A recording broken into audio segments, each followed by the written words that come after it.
up on 25 to go. Green flag back in the air. Elliott, Truex fighting into one.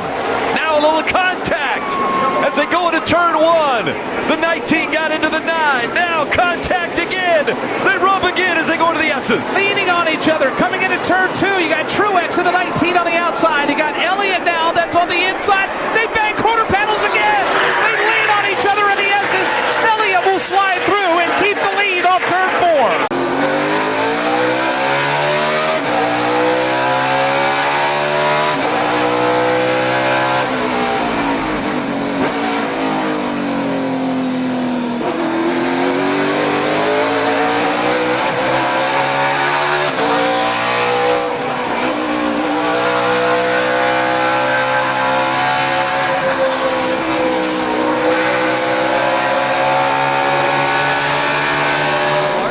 Coming up over the top of the hill, 3A. But right here, here's that new section. We've been waiting to see, can you run side by side through this section and for how long? Yeah, I think you can initially, Jeff. There's not a lot of dirt gravel down there. Chase Elliott, Daniel Suarez in the top 5. Paul Menard also up there in 6. Kyle Busch, Michael McDowell in the 34. Currently running 8th in the top 10. What an amazing story Michael McDowell has been this weekend. Seconds back to the third place car of Kevin Harvick as we see Truex pull out his line. Truex trying to take that spot away. Look to the inside of the 9. Can he make the move as they go into the S's? No, he cannot, at least in 1 and in 2. Truex, though, will recoil. He'll follow Elliott up the hill, and they've still yet to clear the left car of Ty Dillon. Elliott, Truex separated by 2 car lengths as they exit turn 4. Yeah, that lap car of Ty Dillon creating all kinds of problems for Chase Elliott as he's trying to find a way around, trying to just get close enough. But those tires on that 13 are giving that car an advantage. But he struggles through the interloop. Now it tightens up that lead. Chase does not have an opportunity. The 13 is not going to move out of the way and give him the opportunity to go by. He's going to race for his lap. He's allowed to do that. Truex with a good run right here off of the carousel, but he's not going to take advantage of it. Going to try it 3 wide. Had no idea he would try it 3 wide. Going to drive in the corner, not quite there. Chase Elliott knows he's there, though. He's going to have to be perfect in 7, or Martin Truex Jr. is going to be all over him in 1. I think.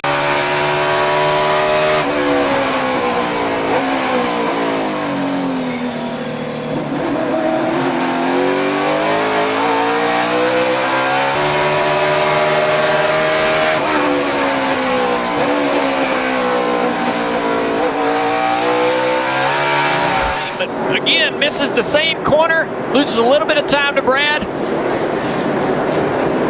And we'll see how aggressive Chase Elliott gets now that he's caught up to the back of the 14 of Clint Boyer. We've seen him make the pass in 7 and 8 when they're exiting this infield area. Yeah, right here, he's going to go to driver's left. That's where he got the 48. He's going to try to do the same thing to the 14. He pokes down there. The 14, though, is going to squeeze the issue. The 9 is going to jam his way in. So right now, Clint Boyer, just go as hard as you can, right now, but let him have this spot. Now, maintain this position. That's an impressive pass in the infield, exiting the infield where we've not seen a pass be made on Kevin Harvick, a very fast race car. Now he's closed in on the back of this leader, Joe Logano. Man, that 9 has got a lot of speed. He's flying. He's just so much faster. He's going to poke out right here, show Logano he wants it, put Logano in a position where he's got to make a decision. No fight. This 9 car is just stuck to the racetrack. Right?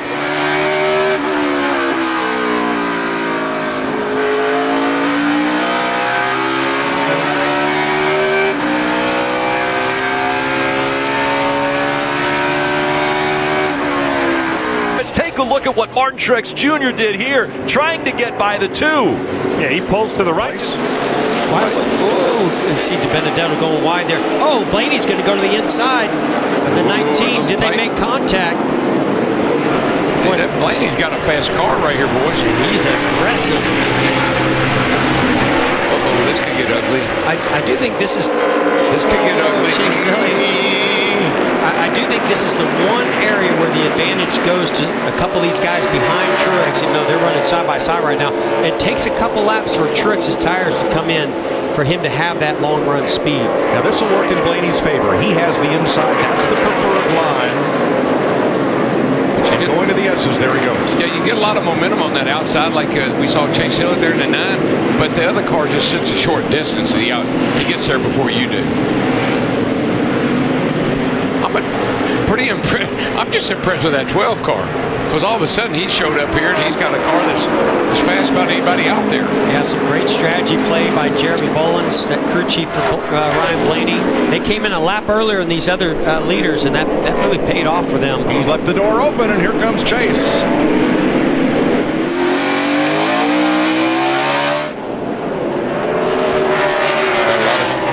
Forward biting that 12 car, got off turn 11 there, really nice. Chase has position on him here now. If he could just get up this hill, he'll have the preferred lane into turn 2, and there he goes. I think that guy right there in that 18 car, he's the one they better watch out.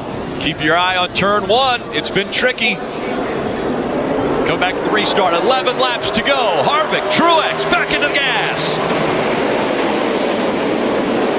Contact made as they go into 1. See Ryan Newman at the back of the screen. He drove it in 3 wide. That yellow and black car. That's 4 spots right there. Now it's back even. We'll try it again. Harvick on the inside. Martin Truex Jr. on the outside. Boyer and Byron behind them.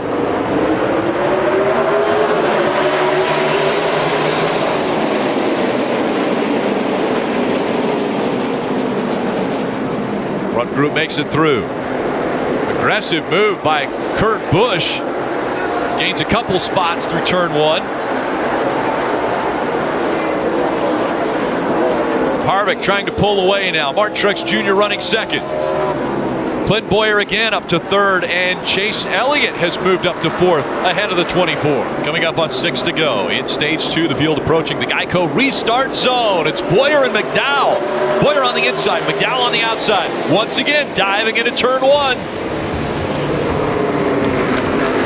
Ryan Blaney locks him up a little bit there behind Kyle Busch. 3 wide, but it looks like everyone's going to make it through. What Clint Boyer wants to see right here, he wants to see these cars between he and the people that put on 4 tires. He needs them to hold him up. Remember, he needs these points. He needs stage points desperately. He got 7 points, and 8 points rather, in stage 1. He needs them now to try and advance into the next round. Keselowski right behind him, putting a lot of pressure on him. It's Boyer, Keselowski, McDowell, Suarez, Johnson. All the top 5. Then Chase Elliott, Kevin Harvick, Paul Menard, Truex Jr. and Stenhouse Jr. in the top 10. Chase Elliott just pulled that move off between 6 and 7. The one you talk about, Dale, I didn't know that was a passing zone, but that's twice we've seen the 9 successful. Yeah, you guys said at the start of the race, new tire's going to be a little bit of an advantage. Keselowski has a few newer tires than Boyer. Not a ton, but a few. Don't forget about Michael McDowell back there in third. Rick, you told the whole story as Chase Elliott continues to push pressure on against Daniel Suarez at 2 cars in 1 lap.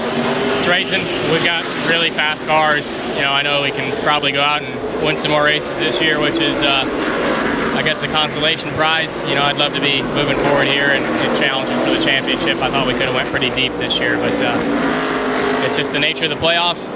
The Craftsman Camry, we were struggling today here early on, but we were going to fight all day, and unfortunately we didn't get that opportunity. So we'll keep racing all year, and next year come back and improve on what we can. And Rick, I don't think we can overlook just how much this team did in the last month, and including the driver in the last 2 races. Remember, it was the car that let them down. Eric Jones really did his job. Yeah, we just saw a good pass there by Chase Elliott. Really aggressive. I think maybe too aggressive in that first lap. Made a little contact. Got to be careful. He rubbed into my 95 car. Chase Elliott goes for second and gets it. The field now approaching the Geico restart zone. Again, it's Penske drivers Logano and Keselowski side by side.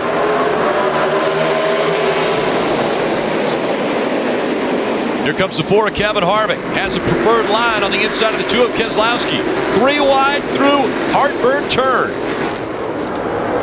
This is going to be the struggle for those 2 Penske cars. I understand what they're trying to do, all about track position. But drivers, I know tires aren't as valuable here as perhaps Sonoma, but I still think they matter they're really far behind on tires. It's going to be hard to hold all these other cars.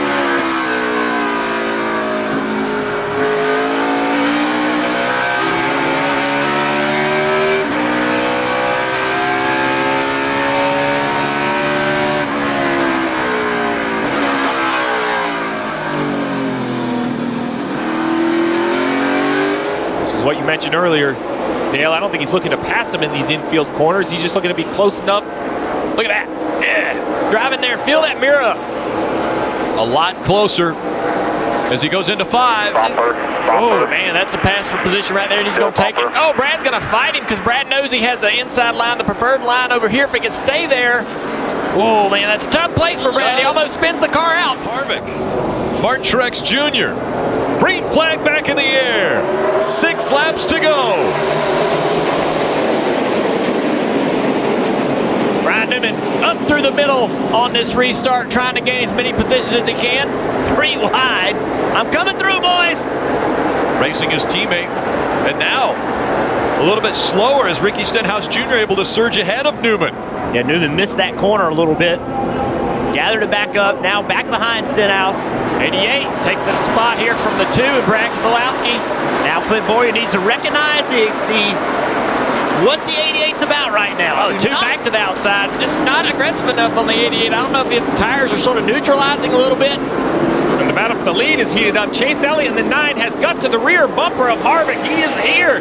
Can he recover from the earlier mistake?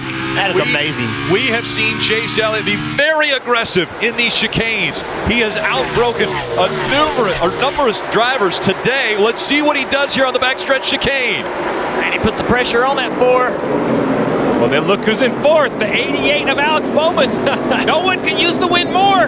The 9's all over the 4. Chase Elliott to the outside. To the outside. This will be the inside of the chicane coming up. What a move by the 9 car. He's going to take the lead. For the race lead, Chase Elliott. Does he get it? Through the chicane he goes. Chase Elliott's up front. 5 laps to